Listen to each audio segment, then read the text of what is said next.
سلام به همگی. امروز میخوایم بررسی مجلات علمی نیچر و ساینس رو انجام بدیم.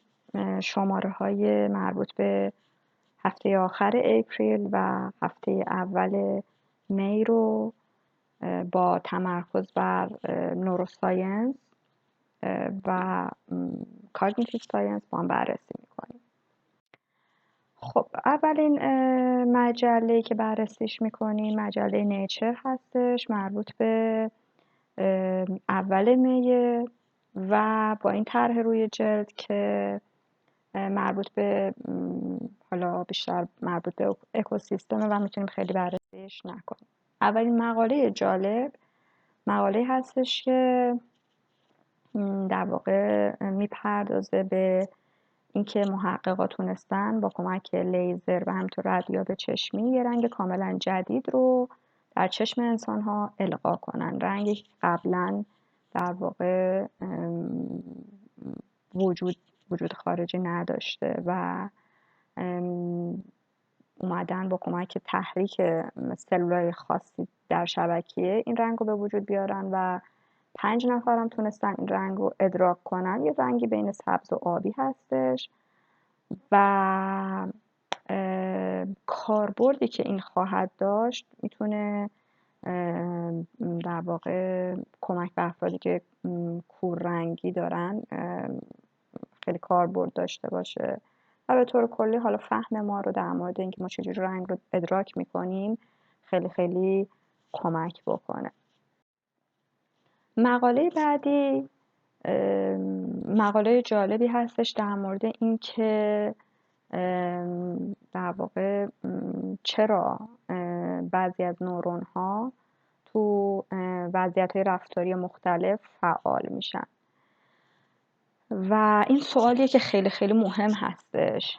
روش هایی که استفاده کردن در واقع ترکیبی از تصویربرداری دو فوتونی اپتوژنتیک و ردیابی های سیناپسی هستش. نکته جالبی که در واقع مشاهده کردن دانشمندان این هستش که این فعالیت ها عمدتاً توسط ورودی های گلوتاماترژیک فعال میشن، یعنی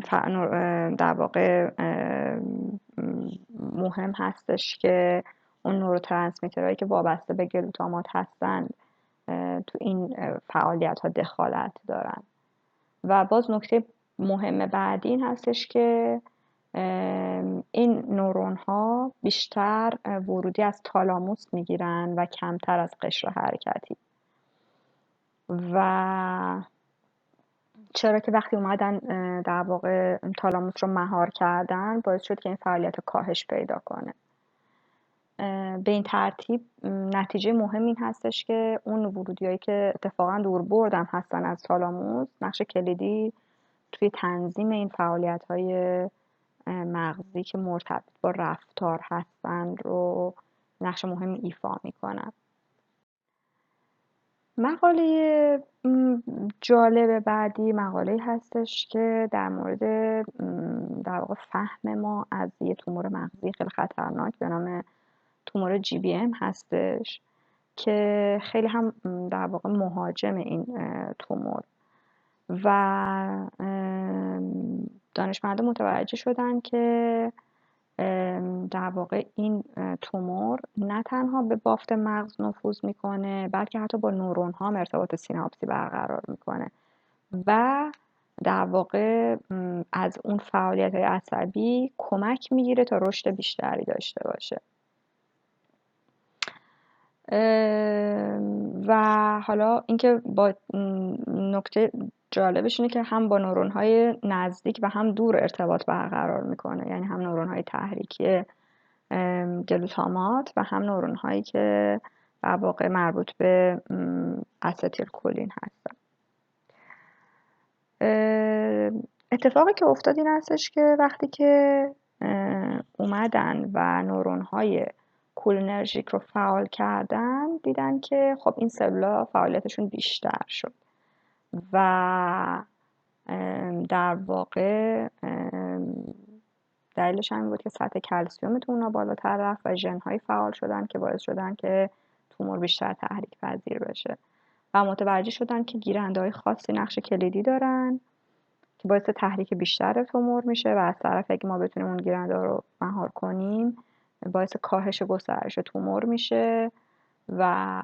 خب این یافته خیلی مهمی هستش برای درمان این نوع تومور مغزی.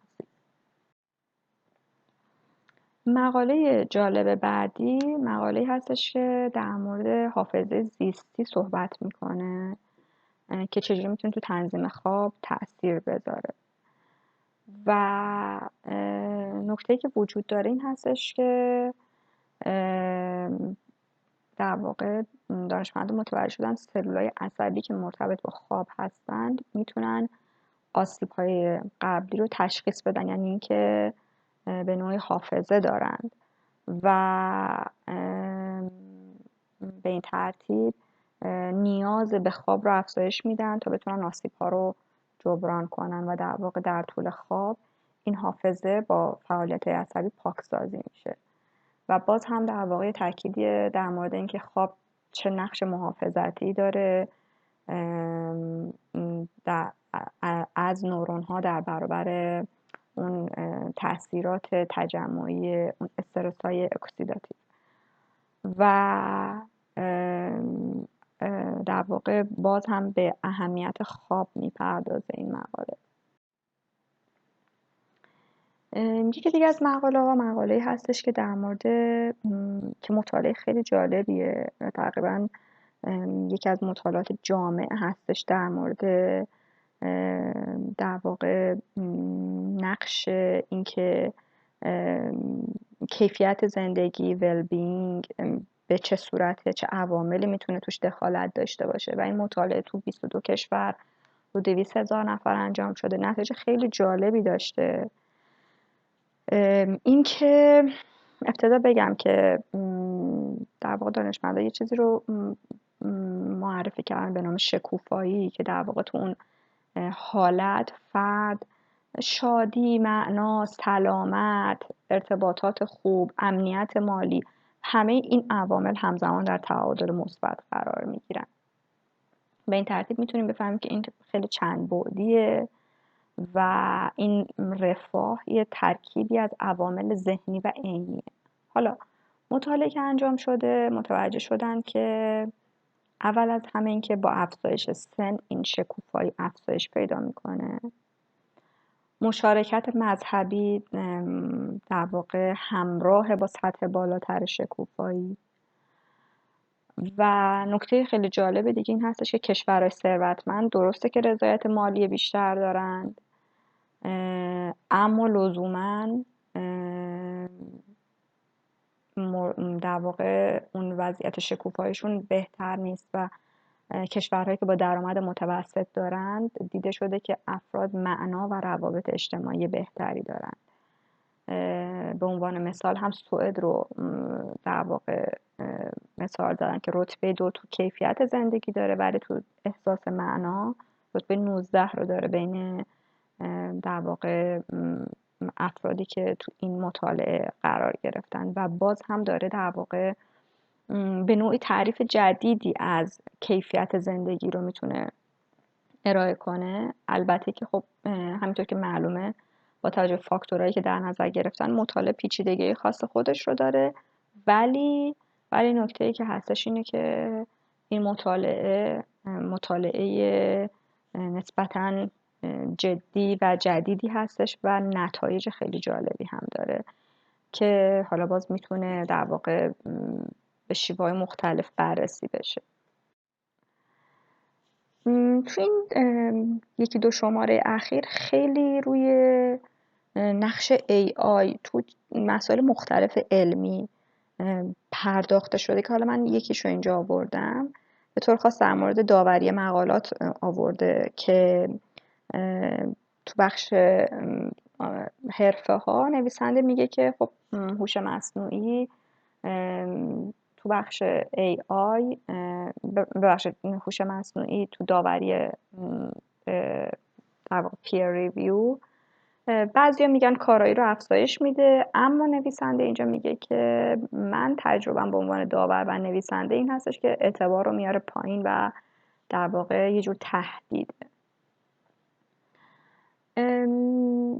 اهمیت این مسئله اینه که درسته ما الان میبینیم که AI خیلی استفاده میشه، اما واقعا نگرانیایی داره برای جامعه علمی و چه تو نوشتن مقالات چه تو داوری مقالات، و این در واقع یه هشداره که ما بدونیم این نگرانی ها وجود داره و اگر هم میخوایم استفاده کنیم یه ذره در واقع با دیده باز به این قضیه نگاه کنیم.